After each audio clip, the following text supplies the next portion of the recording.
Oh, that has nothing to do with me. Well, I know, but Yes. this isn't going to be like It that. could be. Oh, it could be. Could be. And if that happens, I'm just going to be out the back door and someone else will have to take over. It'll be fine. It's going to be great. Happy you guys are here. No one else in the room right now. Besides Ben.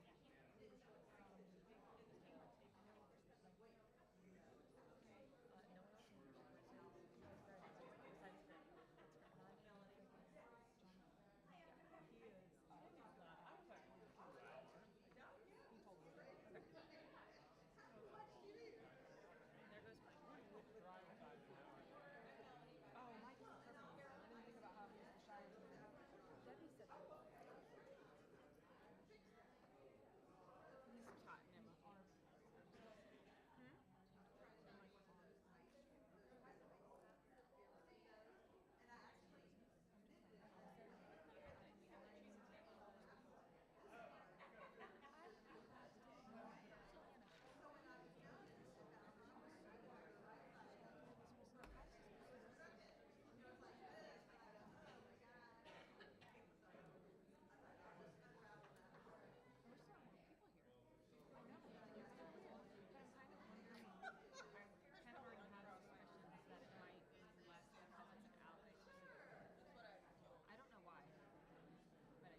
Does it have a...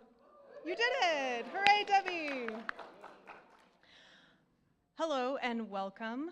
My name is Katie Rome. My pronouns are she, her, and it's my pleasure to welcome you all here to our Playing It Safe event. We are so glad that you're here, and we hope that you feel safe, welcome, and wanted in this space. And to empower you to do that, I'd like to tell you a few things about our space. One is that if you need the restroom, we have a gender-neutral facility up this ramp and to the left, that way. Two, there are cookies at your table. Please eat them. That's what they're here for. Three, we have water back here at this table. If you need a drink, please don't be shy to get up and get anything that you need or use the bathroom. This is meant to be a safe and inclusive space, so do whatever it is that you need to feel comfortable here. I'd like to tell you a little bit about the purpose of this event tonight. And it is mainly to empower allies of the LGBTQ community to know how to respond when you encounter hate or discrimination out in the world, so that you feel that you have the tools, or at least some tools that you need, to intervene in moments of tension or conflict so that you can intervene on behalf of LGBTQ people. Which means that we're here to practice getting comfortable feeling uncomfortable, right? Because sometimes it can be uncomfortable to intervene. So we're here in this safe space around tables tonight to practice in a neutral, laboratory-like setting where we can learn to be uncomfortable together, okay? Tonight, we will cover some of the very, very basics of allyship. So this is step one, square one.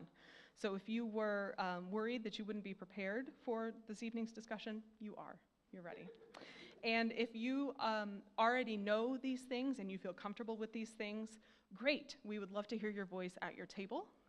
But the point is to get as many people as we can comfortable with the very basics of allyship.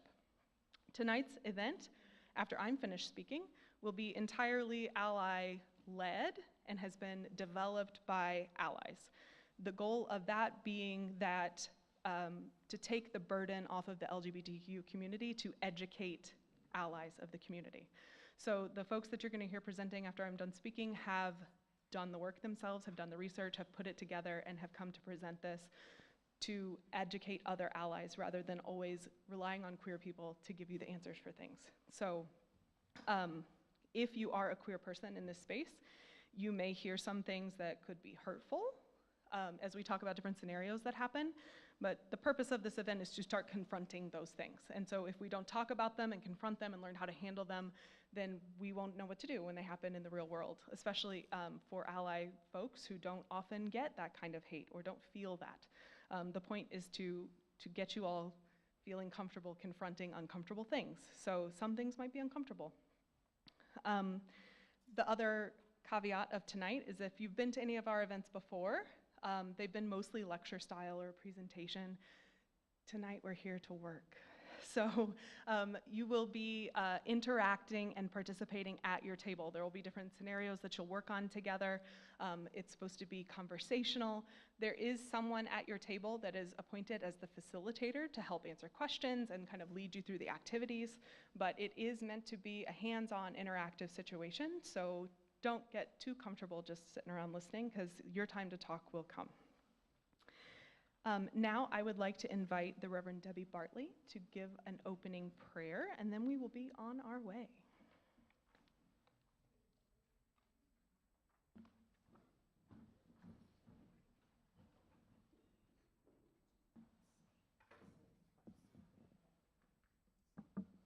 I am Debbie, and my pronouns are she, her, and I invite you now to a time of prayer.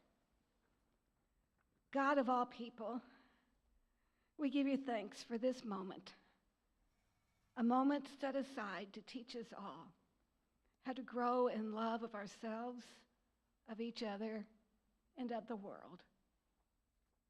And I pray that we will learn today how to listen to others, to listen to you, and to listen to ourselves, knowing that you love each and every one of us for the person that we are.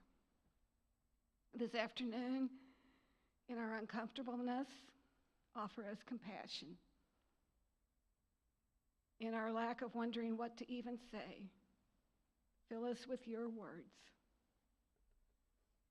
And as we leave this place, may each one of us leave not only a better person, but a more loving person who is ready to let the whole world know, and that everyone can be safe, welcome, and wanted, not just in this space, but everywhere. Empower us to be braver than we have ever been, and empower us to be your hands and your feet, to bring peace to this world, to bring love to this world, and to be and offer grace. And it's in your Son, Jesus Christ's name, that we offer this prayer. Amen. And now I'd like to invite Becca Rich.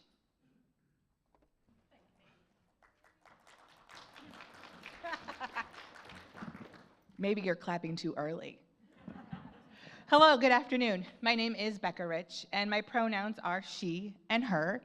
And whether today is your first day of saying, hey, I want to be an ally, I want to have the right information so that I am stopping harm in its tracks, or whether you've been on this journey for a while, we're really glad that you're here, because learning is what it takes. I am not, what is the word here? I don't know everything. I am still learning as well. So I'm glad that you're here. To get us started, let's talk about what an ally is. When we talk about allyship, an ally is someone who belongs to a dominant group but works to end oppression by supporting and advocating for a marginalized group, which means you're using your privilege to amplify LGBTQIA+ voices. You're making sure that transfer of social power is given to those who have been excluded. Is everybody at the table? Does everybody get to have a voice? You know, whether it's in your workplace or whether it is you're a club of, or a president of some community club. Is everybody having a chance to be part of the decisions that are being made? And of course, we need to commit to continuous learning, but also unlearning. So thank you for being here. We're going to start with pronouns. I mean, what's the big deal anyway?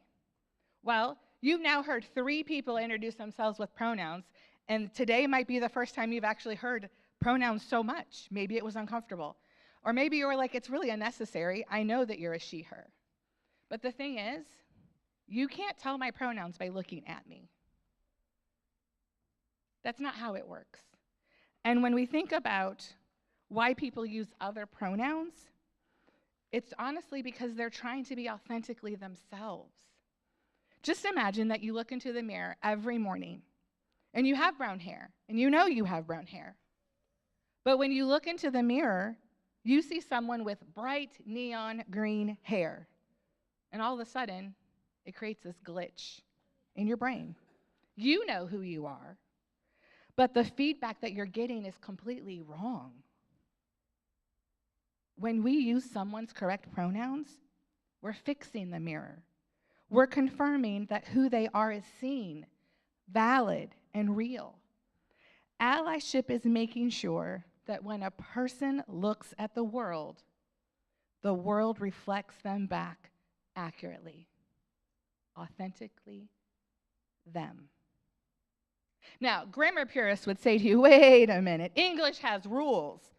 They is for plural, and I refuse to speak incorrectly just to be polite. Insert pause. Language is a tool for connection. It's not a barrier to it. No grammatical rule is more important than a person's dignity and safety. Pronouns matter because they validate, they show respect. It signals, hey, I see you. I see you for who you are. Studies consistently show that using correct pronouns for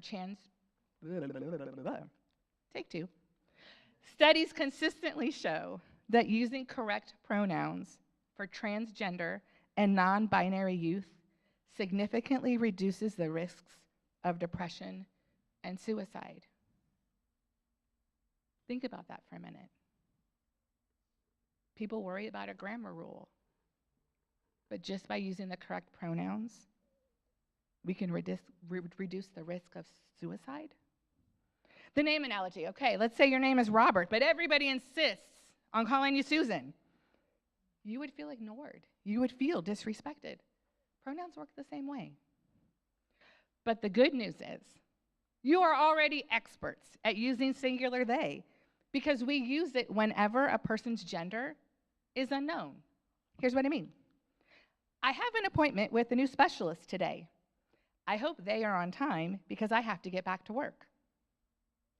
Someone left their umbrella in the lobby. I hope they come back for it. The Amazon driver just left a package. Why didn't they ring the doorbell? Every student must make sure their laptop is charged before school starts. Someone's at the door. Can you see what they want?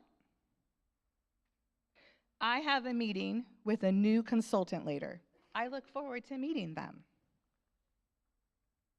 Did you know that singular they has been a part of the English language for centuries? In fact, literary giants like Chaucer, Shakespeare, Austen, Dickens, George Bernard Shaw, Emily Dickinson, and so many others use singular they in their work. Now, I don't want to explode your brains, but I do want you to be aware that there are more pronouns beyond just he, him, his, she, her, hers, and they, them, theirs. There's what's called neo-pronouns. Neo meaning new. Neo-pronouns, they're just the same as traditional pronouns, except it's using new words and sounds that don't have a societal connotation of gender. Authentically them. Neo-pronouns allow people to move beyond the binary he, she, and the neutral they into a space that feels personally authentic, like a tailored fit. You don't have to fully understand the philosophy of a neo-pronoun to use it. You just have to respect the person enough to use the words they're asking you to use. Here are some examples of some neo-pronouns. I'm only going to read one. Z went to the park to meet Zir friends. This is just a small sampling of neo-pronouns, but don't panic. There's no test. You don't have to memorize them. Just use the pronouns that someone is asking you to use. It's truly that simple. Here's some tips. I said this one earlier, but I'm going to say it again because I think it's important. You can't tell someone's pronouns by looking at them. Appearance is about expression. Pronouns are about identity. When you offer your pronouns first, you are signaling that you understand the importance of that practice. It sets the tone for a respectful environment. This morning in Sunday school, we went around and introduced ourselves. I used my pronouns. I was the only one. It was totally fine. But if someone in that group were LGBTQIA, I hope it signaled to them that, hey, I'm a safe person. I'm glad you're here. Always make sure, though, that sharing pronouns is optional, because some people may be questioning. They're not ready to out themselves, or they simply value their privacy. If someone doesn't share their pronouns, that's okay, but don't guess what they are. Just use their name. And of course, embrace the awkward. If it feels awkward sharing your pronouns, that's okay, it's new. But by practicing, it will feel natural. When you share your pronouns, just keep it simple. State them, don't explain them. Hi, I'm Becca. I use she, her. You've already heard me say that. Hello, my name is Becca Rich. My pronouns are she, her. Welcome, I'm Becca. She, her. In a moment, we'll do some quick intros. I'd love for you to share your name, and if you're comfortable doing so, use your pronouns. I'll start. When you go to ask someone else their pronouns, it's always helpful to say yours first and then just tack on that question at the end. For example, hey, it's great to meet you. My name is Becca, and I use she, her. How should I refer to you? Or, I use they, them. I don't want to make any assumptions. What pronouns do you use?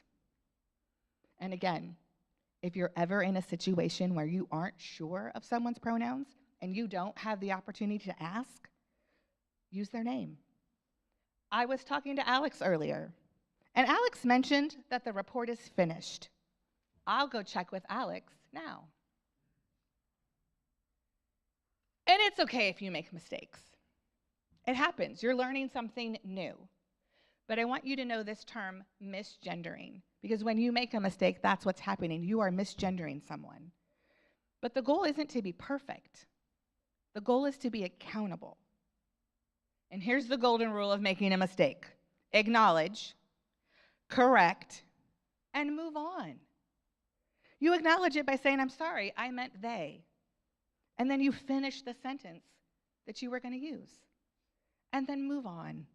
Don't over-apologize. Don't make a scene, because when you do that, the other person feels responsible for having to comfort you. Here's some examples when you correct yourself in the moment. I have had to do this many times. They mentioned the report would be ready by Friday. I was talking to Chris earlier, and they said the meeting was moved to room B. Zier presentation was well researched. It happens. Acknowledge it, correct it, move on. But then the graceful pivot, when someone points it out to you, you start by saying, oh, she was saying, and a coworker says, thank you. They were saying that the deadline is flexible. Hey, thanks for the reminder. I'll make sure to use they moving forward.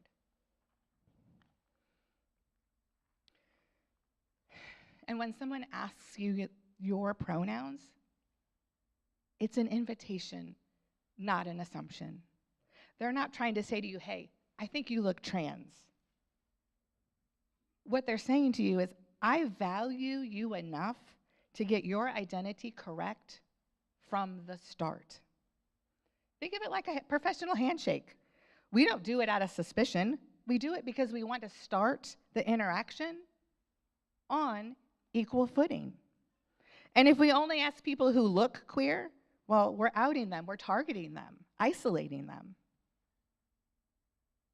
When cisgender allies share and ask for pronouns, we create the buffer zone. That makes it safer for trans and non-binary people to do the same, sharing their pronouns, but not be the only ones in the room. Allyship is strongest when the person being misgendered doesn't have to defend themselves. It's important to do that gentle nudge. If a colleague uses the wrong pronoun for someone, just chime in. Actually, I believe Taylor uses they, them pronouns. By speaking up, as Katie mentioned earlier, you're taking the emotional label off of the non-binary or trans person. But there's even a little bit more you can do other than just introducing yourself with your pronouns. My friends, you can update your professional presence. For instance, add your pronouns to your email signature. That's mine, Becca Rich, she, her, Monroe Elementary music teacher. Easy. When you get on a virtual platform like Zoom, Google Meet, or Microsoft Teams, when you put your name in, add your pronouns in parentheses right next to it. Name tags and badges. You know, my name tag at church has my pronouns on them. I also have a pride sticker. At school, I didn't think, you know, it's funny, we talk about learning and growing, right? It never occurred to me, hey, I should put my pronouns on my name, or my school name tag. I did that actually today, right before this presentation. But I did have on my badge, I have a pen that I got off at Amazon. I just, Googled, LGBTQIA pens and found this one. I love rainbow, so my lanyard is music rainbow, my classroom is music rainbow. Just small things to signal, hey, I'm safe. You can also change your professional site like LinkedIn. Add your pronouns. Social media, there's my Facebook page.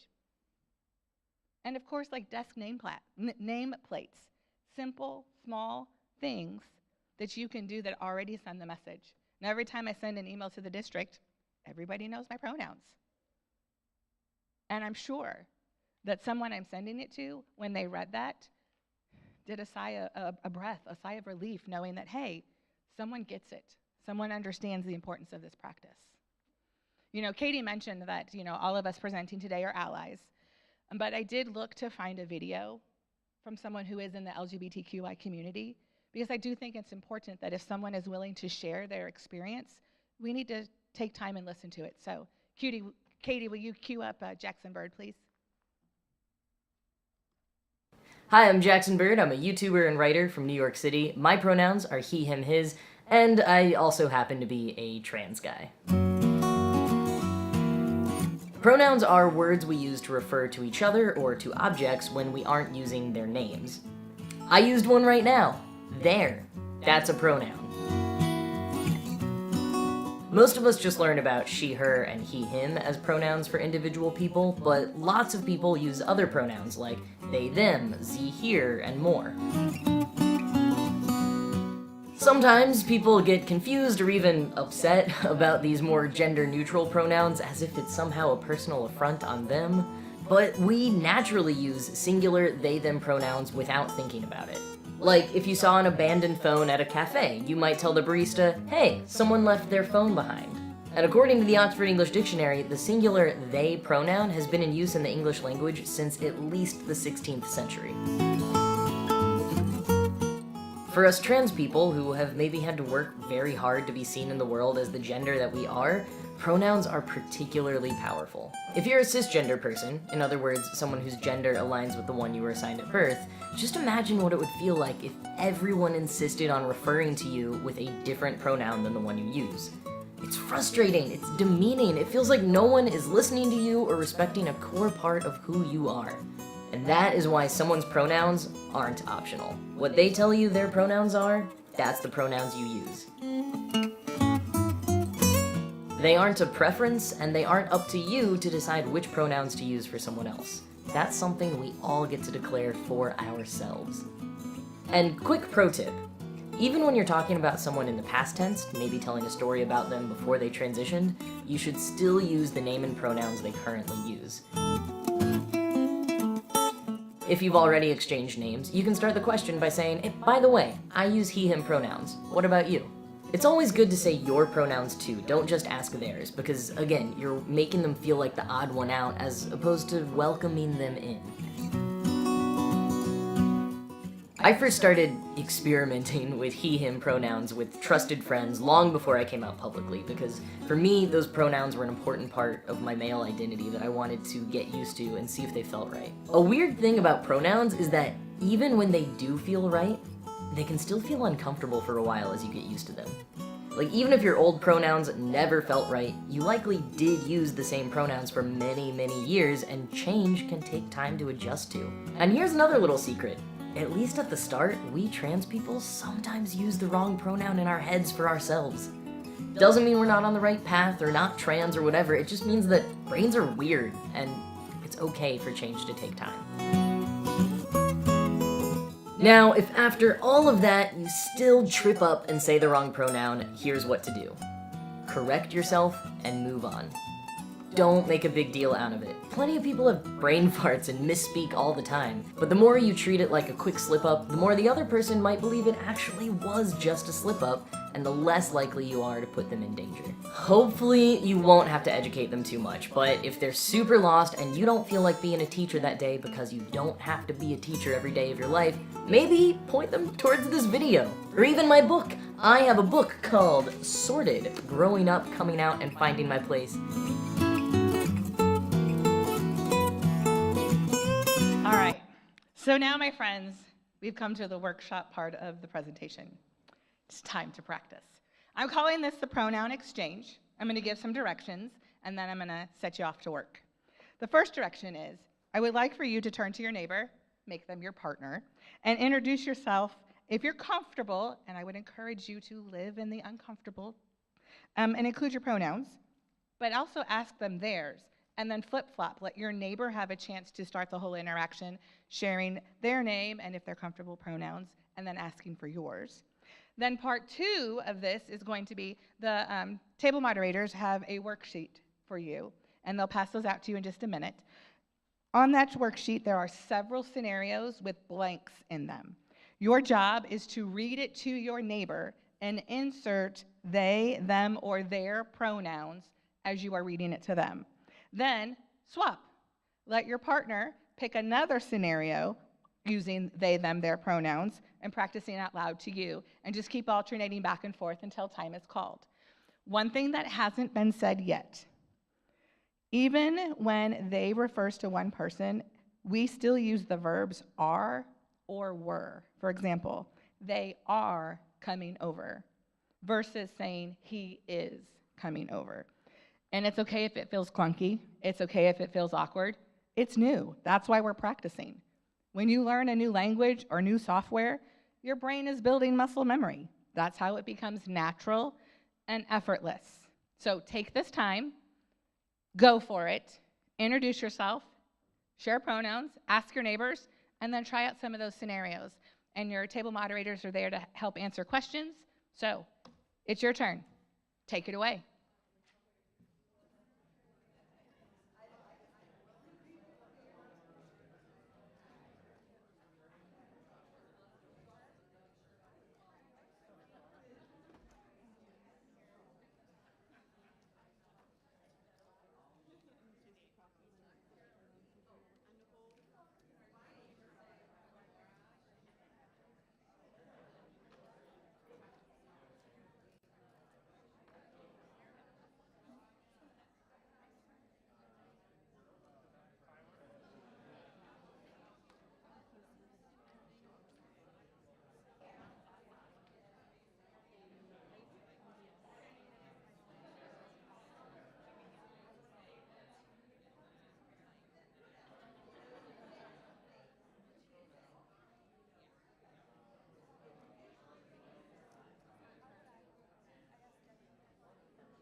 Transition, okay?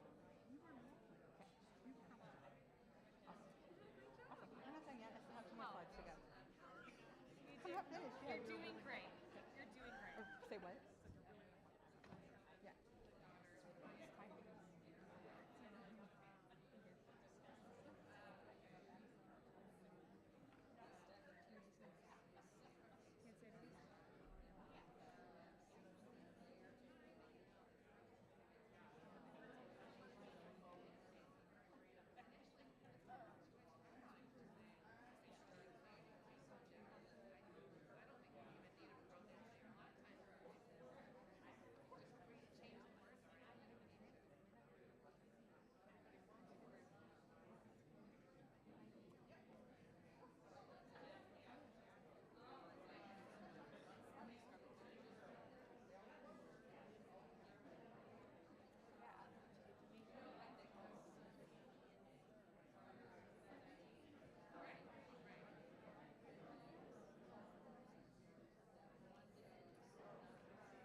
I think it's pretty bright. I'm leaving on him like Jesus. It's like as bright as my future. This is a good response.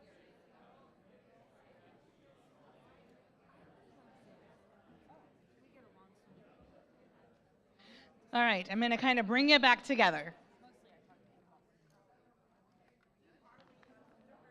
Katie, will you put up the next slide for me, please? It's okay if you didn't get them all finished.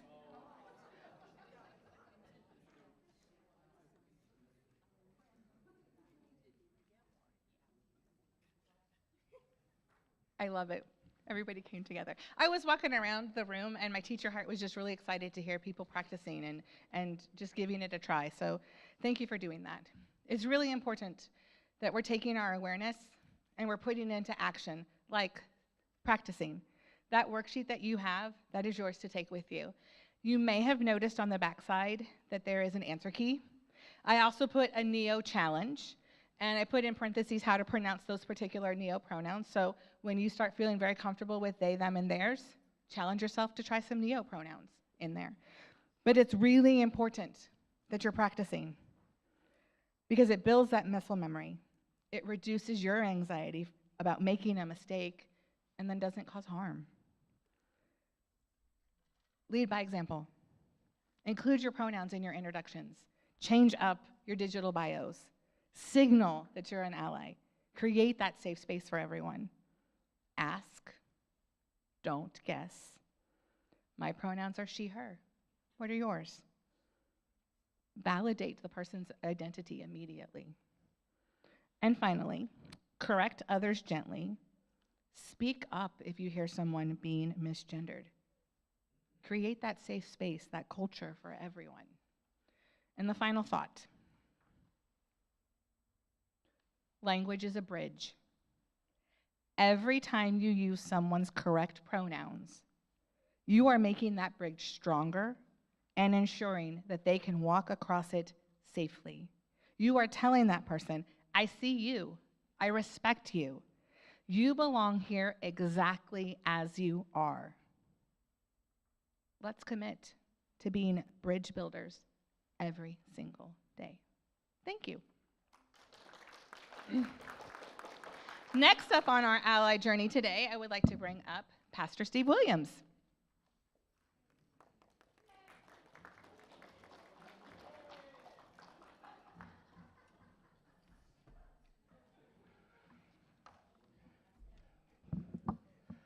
Hi, I'm Steve, and my pronouns are he, him.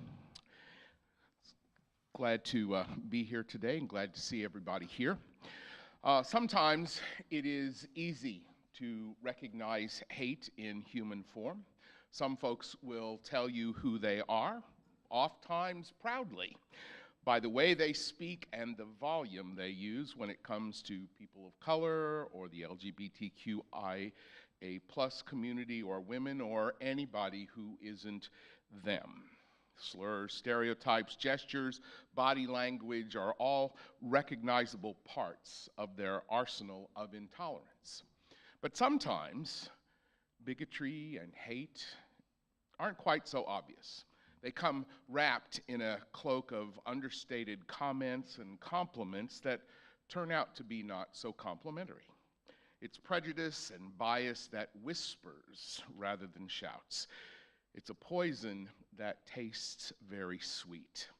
These remarks are known collectively as microaggressions. This is a term that was first used in 1969 by Dr. Chester Middlebrook Pierce, a psychiatrist and a tenured professor of education and psychiatry at Harvard Medical School, and the first African-American member of the American Board of Psychology and Neurology. This concept of microaggressions was picked up and explored further by Dr. Darold Wing Su, who researched the damage that these microaggressions can do and the implications of that for multicultural counseling practices. Dr. Su wrote that microaggressions are death by 1,000 cuts for the people at whom they are directed.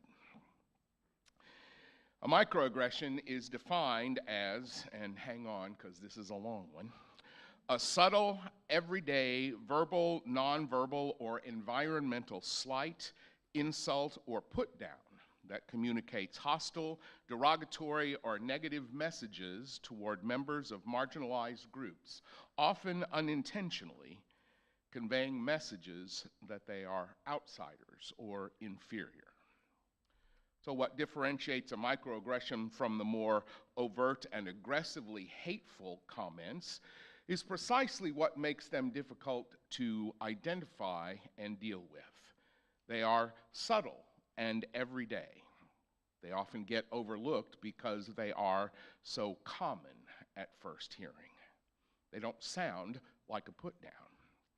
They can also be nonverbal or environmental, which means we don't often notice them happening until it's too late, and they can often be overlooked for the hurt that they cause. And they are often unintentional, something that is intended as a compliment, but that ends up doing as much or more damage than a full frontal attack. So what do these microaggressions look and sound like? Let's take some of the more obvious ones to begin with. You are so articulate.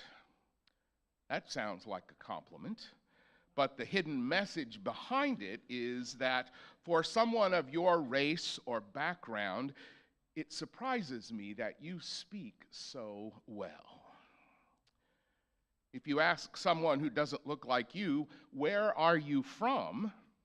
It may sound like simple curiosity, but the underlying message is that they are not really a true American and will always be a foreigner. It may sound progressive and inclusive to say, I don't see color or gender or race or ethnicity, but that's actually a pretty dismissive statement because it says, I don't care about your feelings or your experiences. It really is a denial of who that other person is. Talking about someone's appearance, especially describing them as exotic. That may sound like a compliment as well, and if that person is going for exotic, then, that may be okay. But if that person is simply trying to express who they are, then a term like exotic may make them feel like they don't belong. Telling same-sex couples not to express affection in public because it flaunts their sexuality. The message behind this is that same-sex displays of affection are abnormal and offensive, especially if this same message of no PDAs is not communicated to heterosexual couples. Those are some of the verbal examples of microaggressions, but let's look now at some of the nonverbal or environmental microaggressions. A nonverbal microaggression might look like a meeting where only certain people get to sit at the table while everyone else is relegated to seats on the outside. It might look like ignoring someone in a meeting when they offer comments or ideas, or it might look like consistently mispronouncing someone's name, especially if it is from another culture, which implies that learning the correct pronunciation is really not worth the time and the effort. It's that same kind of message that is conveyed when people refuse to use someone's preferred pronouns or continue to dead name a trans person. Once or twice, it's a mistake. More than that, it becomes intentional, becomes a pattern. It's a subtle way of expressing disapproval without actually saying that you disapprove. An example of an environmental microaggression might look like urban planning that ignores the needs of some of the people in the community, or using Native American symbols as mascots. Churches, especially white churches, I think, are particularly guilty of environmental microaggressions.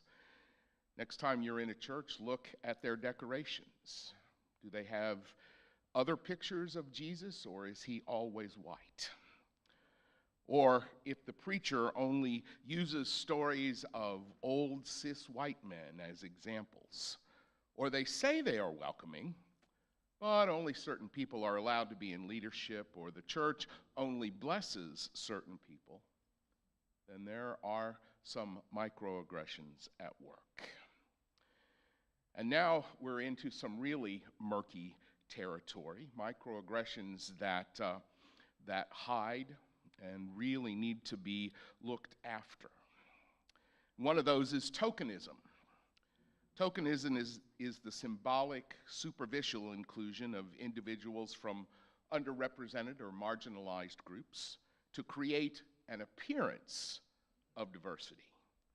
This practice in the workplace undermines real inclusion by checking off boxes rather than working towards true diversity. This is also a breeding ground for statements like, "I can't be homophobic, I have a gay friend."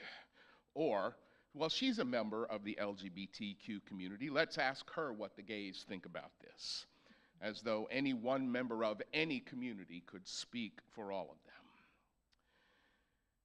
When you address groups, it gets really tricky because a lot of us have grown up practicing wrong words or using words that are no longer accurate for the situation. I'm the choir director here at this church, and I can tell you it used to be common in choirs to refer to the sopranos and the altos as women and the tenors and basses as men. So if you wanted just to hear a certain part sing, you could say, "All right, women, I want to hear you sing at measure 40, something like that." But these days, it is common for choirs to have women in the tenor and bass section, and also to have men who sing soprano or alto.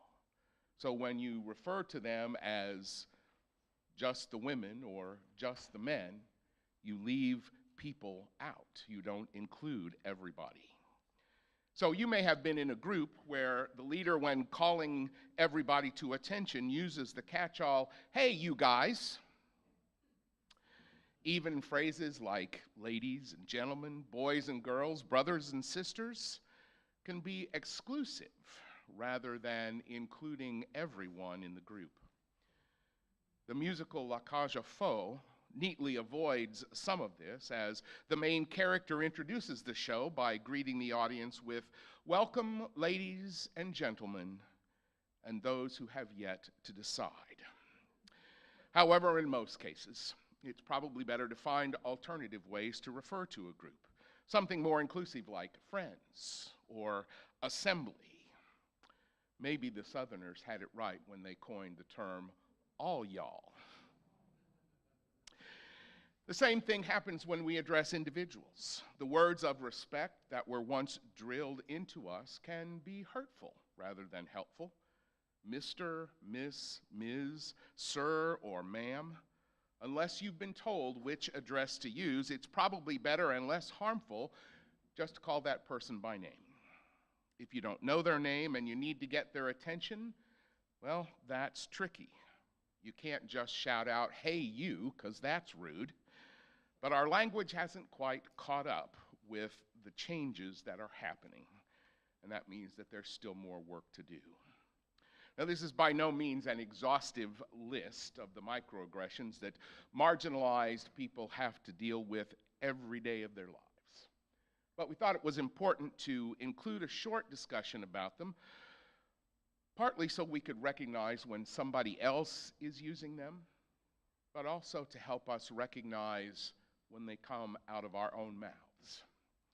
Sometimes it's that whole log and speck thing that Jesus likes to talk about. It's easier to recognize when somebody else is doing it, but when we hear it in our own words and actions, it's a little tougher to deal with. But given the speed at which ideas about gender and sexuality and relationships are changing, it's probably not so much a matter of if you misspeak, but when you misspeak. Because we're all humans. We're just trying to do the human thing, and sometimes that means we're going to make mistakes. When that happens and you get corrected by the person who has been hurt by your microaggression or a strong ally for equality, the best response is to do what we were instructed to do when the fire chief came to your school to talk about fire safety. Stop, drop, and roll. Stop to listen to what the other person is telling you. Listen with openness and curiosity. Drop your defensiveness, your judgment, and your refusal to hear. Yes, it's going to be uncomfortable, but it is a growth opportunity, and those always have a tendency to make us squirm. As Becca said, embrace the awkwardness. And then just roll with it. Learn from it. Try not to make the same mistakes again. Ask for forgiveness and promise to do better. And above all, keep practicing and keep learning. As Maya Angelou said, do the best you can until you know better. And then when you know better, do better. Being more confident about our own abilities to recognize these microaggressions and not use them when we speak will make us more confident and courageous allies as we seek to stand alongside our LGBTQIA+ siblings and to speak up boldly when the need arises. And to help us with that discussion, I would like to introduce Jean, who is going to talk to us about micro and macro and all kinds of aggression and how to respond to it. Jean?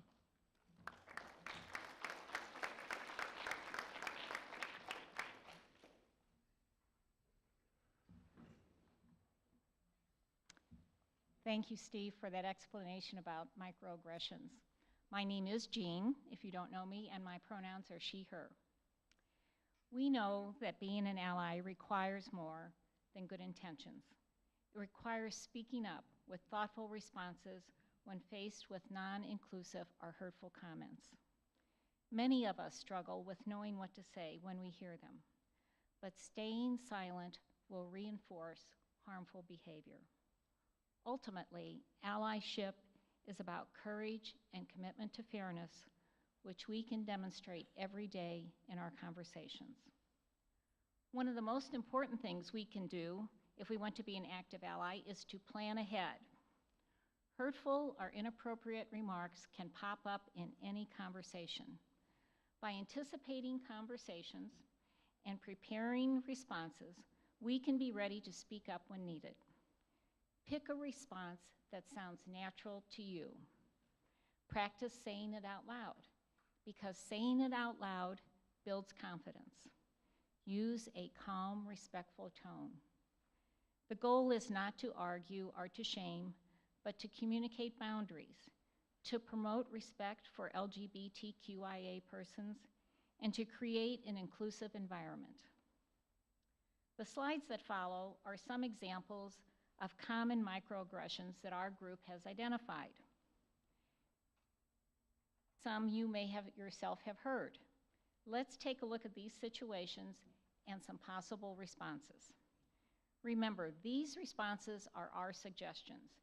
You can use any of these, or they can be a starting place for you to create a response that sounds natural to you. In our first situation, a person tells an inappropriate joke. Inappropriate jokes are one of the most common, frequent microaggressions in social settings. They create discomfort. We can intervene effectively by using brief, non-confrontational responses like, let's not go there, or I don't get it. When we as allies step up, over time, we can reduce the prevalence of these kinds of jokes. In our second situation, a person makes a comment about someone's appearance or the way they are dressed. Comments about someone's appearance, clothing, or gender expression reinforce stereotypes and make people feel judged. We should respond to these comments in ways that normalize diversity, like people dress how they feel comfortable, and I'm okay with that, or I don't really see that as an issue. Situation number 3. When people complain about LGBTQIA rights always being discussed, here are a few different ways to respond. Something short like, ouch, that sounds a little harsh, might make them realize their comment was hurtful. Or in a church setting, a gentle reminder like this could work. Our church is made up of real people, and understanding the struggles others face helps us practice empathy and grace. Homosexuality in the Bible. We have several suggested responses for this one. Some people may struggle with discussions about LGBTQIA inclusion because of the word homosexuality in the Bible. We can respond in a couple different ways. One way is to plant the seed for more critical thinking. For example, if we're going to take every verse literally, we'd have to ban shellfish, wearing mixed fabrics, and remarriage. It seems unfair to single out one passage while ignoring others. Or we can respond by pointing out that loving one another is one of the most important passages in the Bible. On our next slide, there are some more additional responses. One response I like is, the word homosexuality did not appear in the Bible until 1946, which is pretty recent when you consider how old the Bible is. How can anyone be certain it's the correct interpretation? Situation number 5. Children come home all the time from school repeating something that they have heard. When talking with your child or grandchild, remember it's important to say more than, "We don't say that in this house." Rather, add why we don't say it in a thoughtful and constructive way. For example, that phrase isn't okay. Gay isn't something negative, and saying that is hurtful. Depending on the age of your child, your response may lead to a longer, more in-depth conversation. So as a parent or grandparent, be ready for that. Situation number 6 is about outing a friend or an acquaintance. When someone outs a friend, it's important to speak up for several reasons. First, it's outing someone without their permission. Second, it's treating their friend's gender identity or sexual orientation like a novelty or a credential, like, hey, I have gay friends. Finally, it's reducing someone to only their gender identity or sexual orientation instead of seeing them as the whole person. And our last situation I like to call the extra credit slide, because it can be difficult to tell a parent or grandparent that they are speaking inappropriately. Remember, we live in a fast-paced world. Things are changing all the time, and it's hard to keep up. Go gently.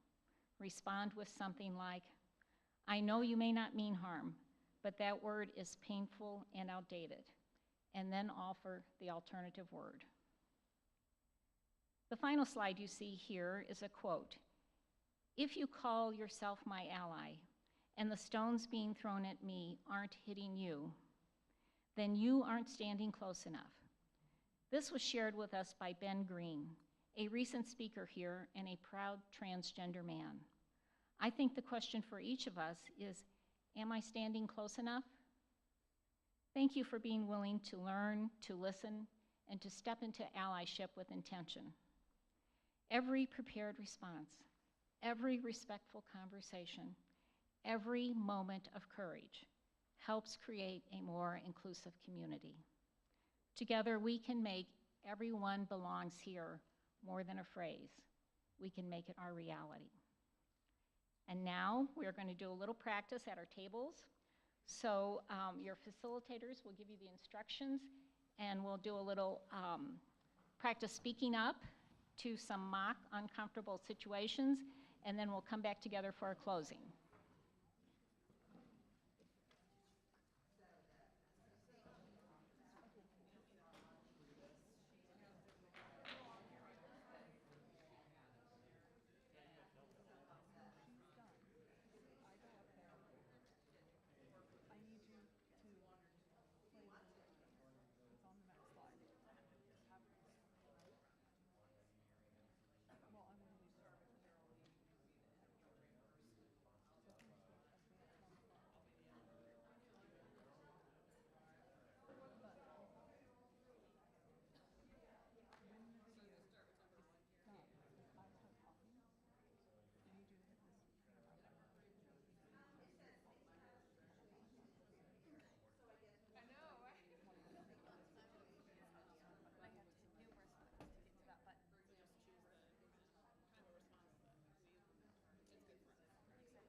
thank you so much for your all's work on this tonight. Did you all have a chance to try something new? Yes. Good. Well, thank you for your diligence, for your bravery, for coming here tonight, and for doing the work of practicing maybe some new or hard things. I'm so grateful for the effort that you all have made. And I want to encourage you that even if you don't feel like you've got it 100%, if you don't think it's perfect, if you're not confident that you can do it right, speak up anyway. Say something. Do something. When you hear somebody say something derogatory, if you hear somebody practice a microaggression or a macroaggression, even if you don't have the right words, say something, okay? I think we all learned when we were younger that what bullies really want is a crowd. What they want is momentum. And when you say something, say anything, you interrupt that script, right? You interrupt the gang that joins along, you interrupt the laugh, you interrupt just the general feeling that somebody can get of making someone else feel small. And so I encourage you just to summon all of your courage to say something. The other thing is that when you say nothing, the queer people around you think you agree, right? Your silence is complacence. Your silence is complicity.